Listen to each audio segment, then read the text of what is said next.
Good afternoon, students. In this section, we shall extend the definition of the trigonometry ratio of an angle to the trigonometry function.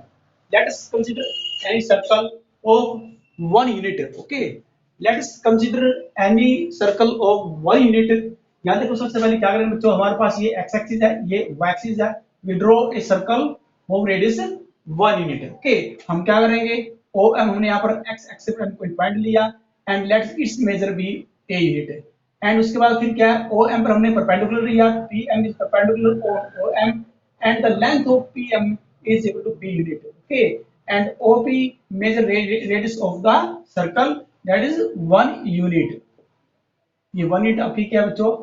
ये radius आपकी students. जो ये P B, take any point P on the circumference of a circle and its coordinate a B.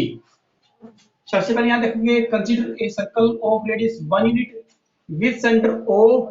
at the origin let P into AB be any point of the circle such that angle AOP x radius. यानी जो angle जो centre पर subtend होगा हमारे पास students, angle AOP वो x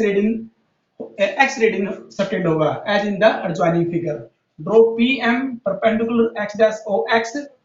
join OP, OP को join करेंगे, then OM let's take OM is equal to a unit, हमने टेकिंग ले लिया बच्चों, and OM b is equal to b unit हमने टेकिंग ले लिया. ओके, से मान लिया, and OP is equal to 1 unit. Okay, क्योंकि हमने जो रेडियस है सबसे पहले हमने फर्स्ट ऑफ यहाँ लिख दिया था कि consider a circle of radius 1 unit. हमने 1 unit का एक सर्कल कंसीडर किया जिसकी लेंथ क्या है ओपी. 10.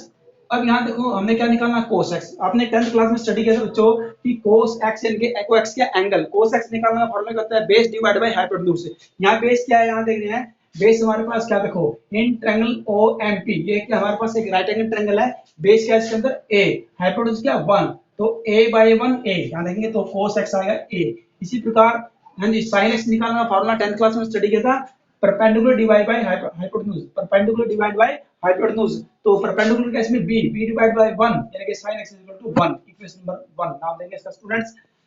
फ्रॉम, अब यहाँ देखो उसके बाद right angle triangle OMP we have, हाँ जी, Pythagoras theorem. Using Pythagoras theorem right angle triangle में क्या यूज होती है, पाइथागोरस थ्योरम. पाइथागोरस थ्योरम क्या होती है, बेस का स्क्वायर प्लस में perpendicular square is equal to hypotenuse का स्क्वायर. हाँ जी, बेस क्या इसमें a, यहाँ देखिए स्टूडेंट्स a और a का स्क्वायर और परपेंडिकुलर b तो b का स्क्वायर इज इक्वल टू 1. यहाँ पर a क्या है बच्चों, यहाँ देखो cos square x, a square तो cos स्क्वायर x, b क्या है sin x तो sin स्क्वायर x, यानी कि ये बन जाएगा cos square x plus sin square equal to 1. ये आपने फार्मूला 10th क्लास में स्टडी किया था. तो इसकी जो फॉर्मेशन होती है इस फार्मूले की इस प्रकार से बनती है. क्यों होता है sin square x plus cos square 1, ये इसलिए होता है cos square sin square x 1 क्योंकि बच्चों a square plus b square equal to कितना 1 और ये यहाँ से हमने कंसीडर किया, यहाँ से कंसीडर किया और इसके हमने फॉर्मेशन बना दी और हमने प्रूव कर दिया कि cos square x plus sin square equal होता है 1 के by construction. We know that one complete revolution subtend an angle of 2 pi. तो पता है बच्चों कि एक एंगल जो सबटेंड करेगा जो वॉच होती है हमारे पास बच्चों क्या है, वो कंप्लीट जो रिवोल्यूशन क्या करती है, ओके वो क्या है 2 पाई रेडियन का कंप्लीट करेगी, 360 डिग्री एंगल रोटेट करेगी at the centre of the circle. हाँ जी, इसके बाद क्या है angle AOB equal to pi by 2. आपको पता है बच्चों कि जो फर्स्ट क्वाड्रेंट में जो एंगल बनेगा रोटेट होगा एंगल AOB वो पाई बाय 2 होगा. एंगल AOC सेकंड, फर्स्ट और सेकंड दोनों को मिला करके पाई बनेगा और तीनों क्वाड्रेंट को ऐड करेंगे first second third pi by 2 plus pi by 2 plus pi by 2, तो तीनों को ऐड करें तो आएगा 3 पाई बाय 2. ओके, तो ये यहाँ देखो ये फर्स्ट एंगल, इसको ये आपका बच्चों यहाँ से यहाँ तक ये सेकंड एंगल है जिसको स्ट्रेट एंगल बोलते हैं, और फिर यहाँ से यहाँ तक आपका यहाँ तक बच्चों ये आपका क्या है थर्ड एंगल है, ये आपका पाई बाय 2 का, ये बच्चों आपका ये बनेगा ओनली पाई का, और ये आपका बनेगा 3 पाई बाय 2 का, और ये कंप्लीट जो आपका राउंड होता है बच्चों यहाँ पर ये आपका बनेगा 2 पाई का. ओके, इस प्रकार से एंटी क्लॉकवाइज डायरेक्शन में. अब देखो also the coordinate of the point A B C D. हमने बच्चों हमारे पास एक कोऑर्डिनेट है ए, आपको पता है बच्चों कि हमारे पास 1 रेडियन का सर्कल है, इट मींस 1 रेडियन का ओ ए, ओ क्या है 1 रेडियन, 1 रेडियन किसी का बच्चों यहाँ पर 1 x x पर होगा बच्चों, और y पे क्या हमारे पास 0, b b पे क्या है, b के कोऑर्डिनेट निकालना यहाँ पर 1 0, b हमारे पास दिया स्टूडेंट यहाँ पर b हमारे पास बनेगा 0 और क्या है यहाँ पर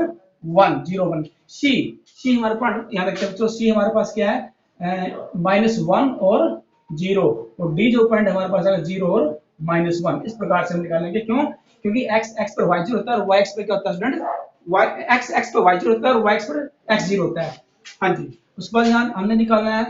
वी नो दैट, देखो वी हैव cos 0, cos 0 1 क्यों होता है, यहाँ देखिए cos 0 1 क्यों होगा स्टूडेंट, यहाँ देखो सबसे पहले, क्योंकि आपको पता है कि जब बेस 0 होता है, जब बेस 0 हो जाएगा हमारे पास, तो यानी कि बेस 0 कब होगा, एंगल 0 कब होगा, जब हमारे पास जो जो हाइपोटेन्यूज ओपी है, अगर ये आपका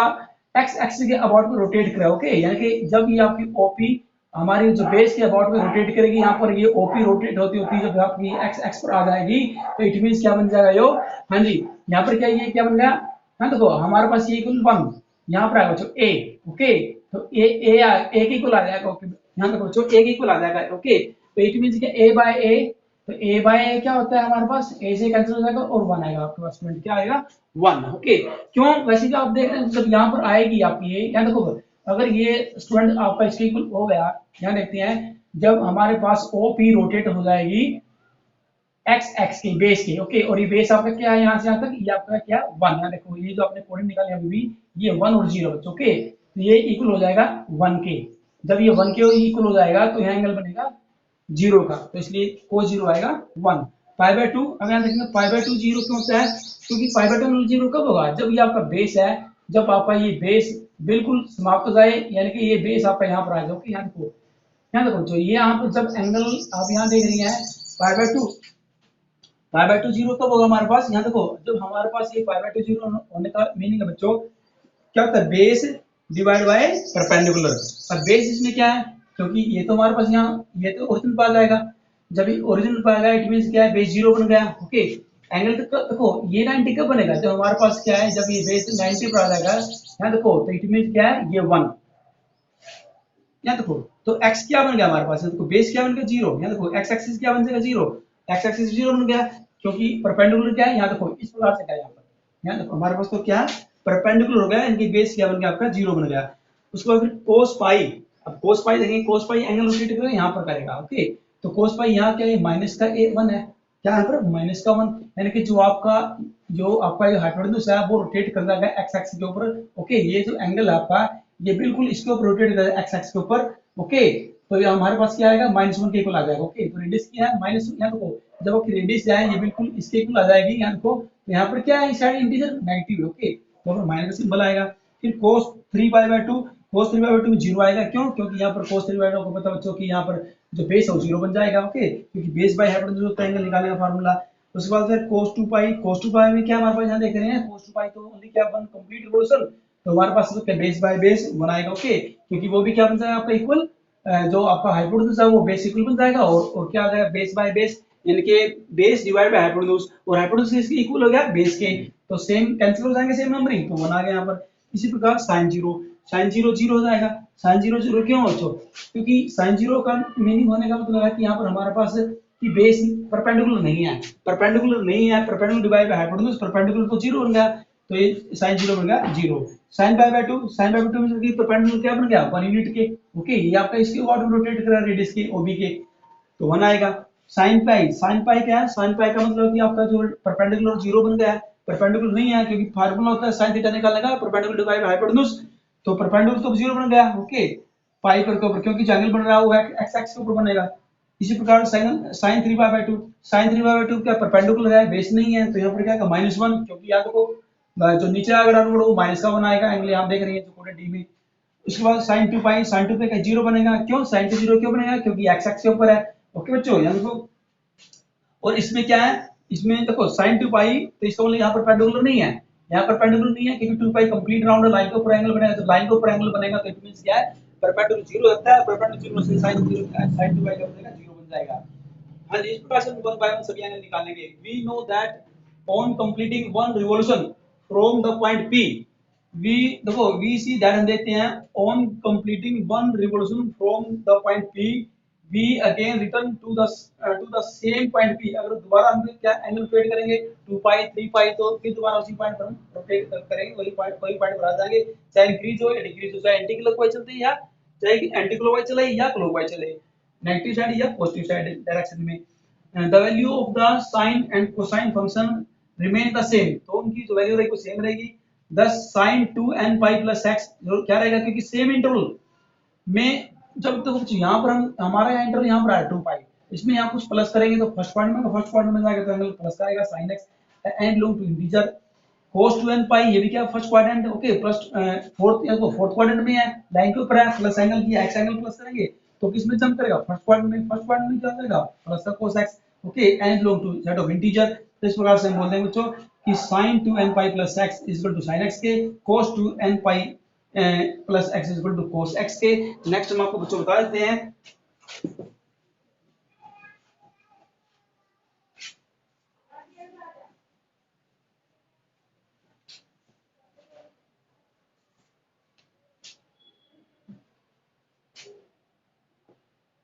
sin x,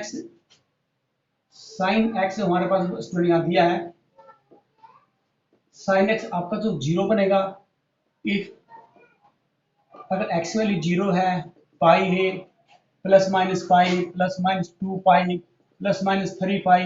and so on, यानी कि अगर हमारे पास क्या है, that is if x is a if x is an integral multiple of pi, integral multiple of pi, तो sin x जीरो बन जाएगा, cos x is equal to zero if x is equal to यहाँ pi x pi by 2, 3 pi by plus में 3 pi by 2 plus minus 5 pi by 2 and so on, that is if x is an odd multiple of x, okay बच्चों, यहाँ पर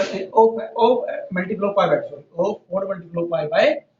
2, okay, that is हम यहाँ बोल देंगे, कहने का मतलब ये बच्चों की sin x जीरो, तो इसकी जो जनरल सॉल्यूशन आएगा x is equal to n pi comma n belong to z and cos x is equal to zero, इसका जो जनरल सॉल्यूशन आएगा x is equal to 2n plus 1 into pi by 2 comma n belong to z, इस type से हम निकाल देंगे बच्चों। तो x इज इक्वल टू क्या है 2n plus 1 pi by 2 n belong to z। Next हम यहाँ निकालेंगे इसी प्रकार हम वैल्यू जो निकाल सकते हैं स्पेसिस की, कोसिकेंट x बच्चों आपको पता है 1 बाई साइन x होता है, ओके, तो इसमें क्या आएगा x is not equal to n pi, secant बच्चों आपको पता है equal to cos x is not equal to 2n plus 1 into pi by 2 and n belong to z, इसी कारण हमारे पास cot x होता है student cos x divide by sin x, x is not equal to n pi comma n belong to z,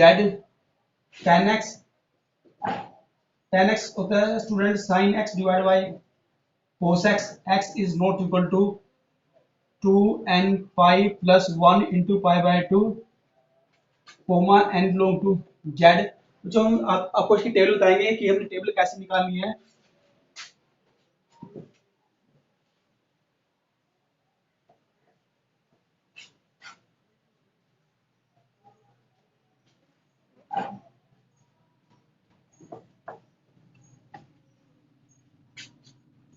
table में हमारे पास यहाँ तो सबसे पहले हम बनाएंगे यहाँ sin zero, sin x, cos x,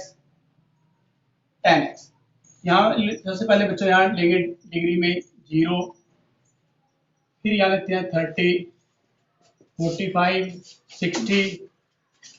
अगर हम रेडियन में लेना चाहें तो हमारे पास हाँ जी हमारे पास स्टूडेंट्स ये आएगी, अगर हम रेडियन में लेना चाहें तो रेडियन में भी ले सकते हैं आप जीरो,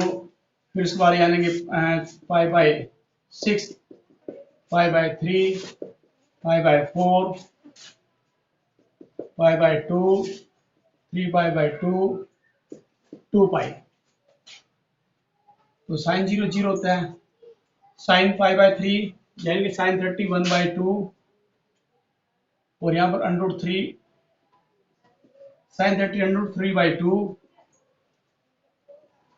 और यहाँ पर आएगा 1 sine 45 1 by under 2 sine 90 0 sine 91 और यहाँ पर आएगा हमारे पास स्टूडेंट्स हम यहाँ करेंगे, ये माइनस का बनाएगा और ये आपका आएगा फिर दोबारा से 0 sin 2 पाई। इसी प्रकार कोस की वैल्यू निकालेंगे, कोस एक्स का होता है हमारे पास 1, ये आएगा स्टूडेंट हमारे पास √3/2 और ये आएगा 1/2, कोस 45 आएगा 1/√2, कोस 90 0 और ये हमारे पास स्टूडेंट्स आएगा ये भी 0 और इसके बाद फिर हम निकालेंगे यहाँ 1। हाँ जी 1 निकालेंगे यहाँ पर। और अगर आपने पाई की वैल्यू निकालनी है, पाई अगर आप निकालना चाहते हैं तो पाई की वैल्यू चलो यहाँ सेट यहाँ निकालते हैं, पाई यहाँ पर साइन पाई आता है 0 आता है, ओके, और ये कोस पाई माइनस बनाता है। स्टूडेंट्स 10 की निकालना चाहें तो ये 10 0 0 होता है,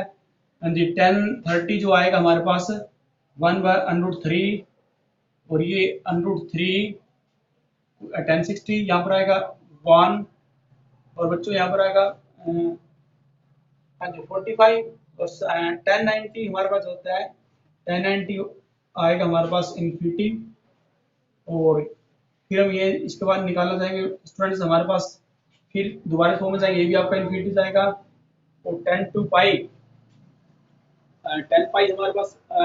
0 तो ये भी 0 आएगा और पहले भी दोनों 0 आएंगे, ओके। और जो बाकी वैल्यू होती है वो इसके जैसे हमारे पास क्या है सेकेंड रेसिप्रोकल है 1/cos x का, ओके,